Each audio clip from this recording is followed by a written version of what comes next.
नमस्कार। आप देख रहे हैं खबरों की दीवार सीजीवाल। इस शो में आज का हालचाल लेकर आपके सामने फिर हाजिर हैं।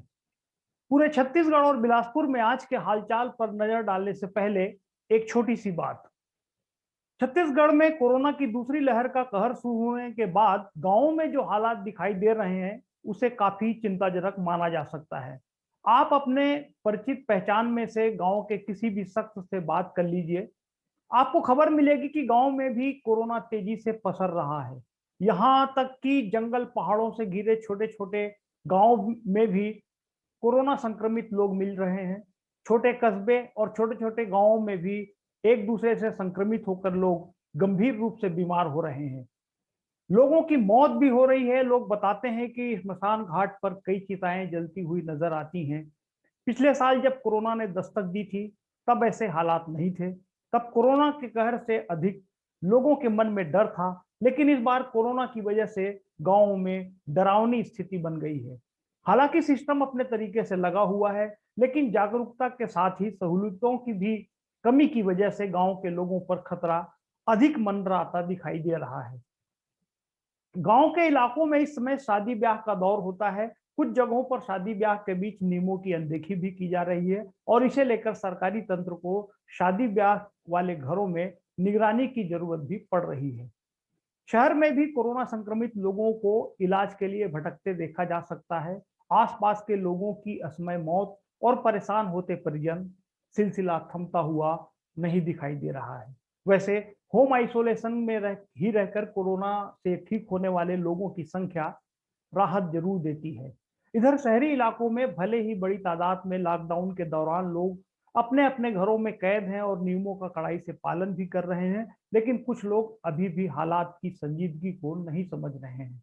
जिससे कहीं चाय की दुकानों की तस्वीरें मीडिया में छप रही हैं, तो कहीं सड़क पर खेलते हुए बच्चे दिखाई दे रहे हैं।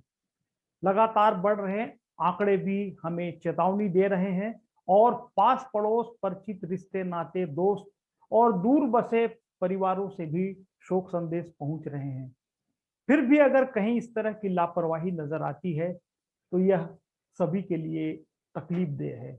वक्त का तगाजा है कि जिम्मेदारी को समझकर सभी लोग उसमें अपनी हिस्सेदारी ईमानदारी के साथ निभाएं, जिससे हालात और बिगड़ने न पाए।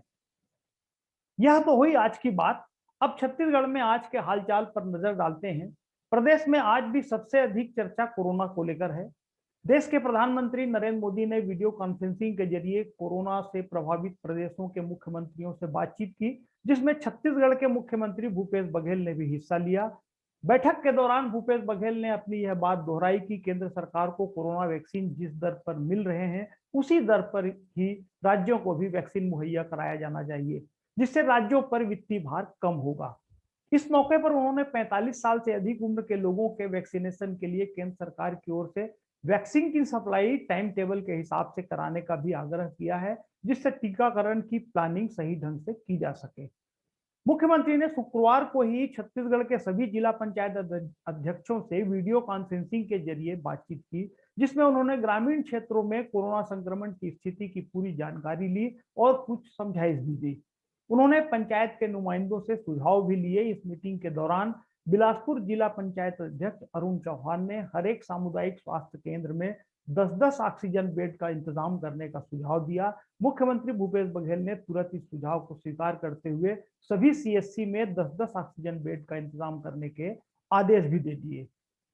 छत्तीसगढ़ के राज्यपाल सुश्री अनुसुईया उइके ने कोरोना वैक्सीन का दूसरा डोज आज लगवाया। उन्होंने सभी लोगों को वैक्सीन लगवाने की अपील की, जिससे लोग अपना बचाव कर सकें।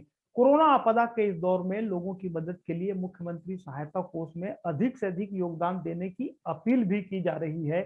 इस सिलसिले में मुख्यमंत्री राहत कोष में छत्तीसगढ़ सरकार के कर्मचारियों अधिकारियों के वेतन से एक दिन की राशि कटौती करने के लिए भी वित्त विभाग ने निर्देश जारी कर दिए हैं। अप्रैल माह के वेतन से एक दिन की राशि की कटौती कर सहायता कोष में जमा की जाएगी। देहात इलाकों में बढ़ रहे कोरोना संक्रमण की चिंता मुख्यमंत्री ने भी की है और खबरें आ रही है कि जिला प्रशासन के स्तर पर भी कदम उठाए जा रहे हैं। इस सिलसिले में बलौदाबाजार जिला कलेक्टर ने आदेश जारी कर दिया है कि बाहर से जिले में आने वाले लोगों को 1 सप्ताह क्वारंटाइन में बिताने और कोरोना टेस्ट निगेटिव आने के बाद ही गांव में एंट्री मिल सकेगी। इसी तरह बस्तर के जगदलपुर में भी जिले के सभी सीमाओं को सील कर दिया गया है और बाहर से आने वालों को बिना जांच के प्रवेश नहीं दिया जा रहा है। गांव की स्थिति का अंदाजा इस बात से लगाया जा सकता है कि मुंगेली जिले में भी पथरिया ब्लॉक के बावली और सोनपुरी गांव को कंटेनमेंट जोन घोषित किया गया है। गांव में इस तरह के उपाय कितने कारगर हैं और इसके लिए कितनी तैयारियां की गई हैं, इसकी रिपोर्ट अभी आना बाकी है। इधर लॉकडाउन के दौरान घरों से बाहर निकलने वाले और नियम कायदों को तोड़ने वाले लोगों के खिलाफ भी कार्रवाई का सिलसिला शुरू हो गया है। इस तरह की खबर अंबिकापुर से आई है कि वहां बेवजह घूमने वाले 19 लोगों का चालान काटा गया और 4,500 रुपए से अधिक का जुर्माना वसूल किया गया।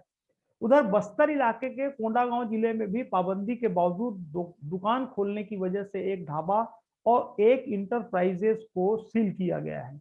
इस तरह की भी खबर आई है। अंबिकापुर में भी लॉकडाउन के दौरान दुकान खोलकर सामान बेचने पर 3 दुकानें सील कर दी गई। लॉकडाउन के दौरान जरूरतमंद लोगों को राशन मुहैया कराने के लिए राशन कार्ड धारकों को मई और जून महीने का चावल एक मुश्त देने की भी शुरुआत हो गई है। यह बात भी सामने आ रही है। विशेषज्ञों के मुताबिक इस बार कोरोना की वजह से मौत का आंकड़ा बढ़ने के पीछे एक वजह यह भी है कि लोग वक्त पर इलाज के लिए अस्पताल तक नहीं पहुंच पा रहे हैं। हालांकि कोरोना की जांच को लेकर भी कई तरह की चर्चाएं हैं। जिस तरह से लोगों से अपील की जा रही है कि लक्षण नजर आने के बाद कोरोना से बचाव की दवा तुरंत शुरू कर देनी चाहिए, उससे यह मान लेना सही होगा कि अब खुद के बचाव के लिए आम लोगों की जिम्मेदारी पहले से बढ़ गई है। बिलासपुर के आसपास की खबरों की बात करें तो यहां भी कोरोना से जुड़ी प्रमुख खबरें सामने आई हैं। बिलासपुर हाई कोर्ट में कोरोना प्रबंधन से जुड़ी जनहित याचिका पर सुनवाई हुई, जिसमें शासन की ओर से बताया गया कि छत्तीसगढ़ में 2000 से अधिक ऑक्सीजन बेड और करीब 250 वेंटिलेटर बेड खाली हैं। हाई कोर्ट ने इस पर सवाल किया कि इन खाली बेड्स को दूसरे जिले के जरूरतमंद लोगों को देने का सिस्टम क्या हो सकता है। हाईकोर्ट में चर्चा के दौरान अधिवक्ताओं ने खाली बेड की पूरी जानकारी वेब पोर्टल पर मुहैया कराने का भी अनुरोध किया। साथ ही ऑक्सीजन युक्त एम्बुलेंस से मरीजों को ट्रांसफर किए जाने की बात पर भी जोर दिया। हाईकोर्ट ने सुनवाई के बाद आदेश सुरक्षित रखा है और सोमवार को आदेश जारी होने की उम्मीद है। इधर बिलासपुर में कोरोना संक्रमण के बढ़ते मामलों को देखते हुए सरकंडा के शासकीय आयुर्वेदिक कॉलेज अस्पताल को कोविड अस्पताल में तब्दील करने की तैयारी भी जोरों से चल रही है। इस सिलसिले में शुक्रवार को आयुर्वेदिक अस्पताल में पिछले काफी समय से चल रहे कोरोना वैक्सीनेशन सेंटर को कन्याशाला में स्थानांतरित कर दिया गया है। साथ ही कोविड अस्पताल जल्द से जल्द तैयार करने के लिए पीडब्ल्यूडी की ओर से सिविल वर्क भी तेजी से चल रहा है।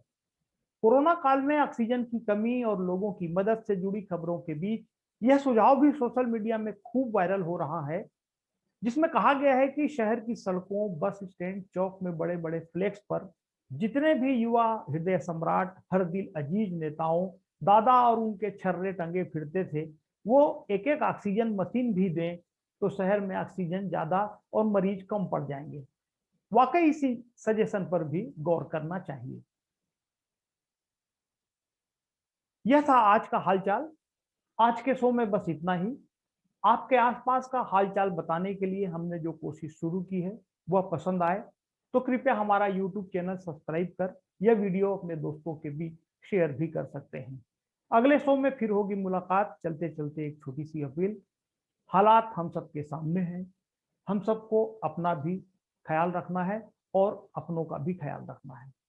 नमस्कार।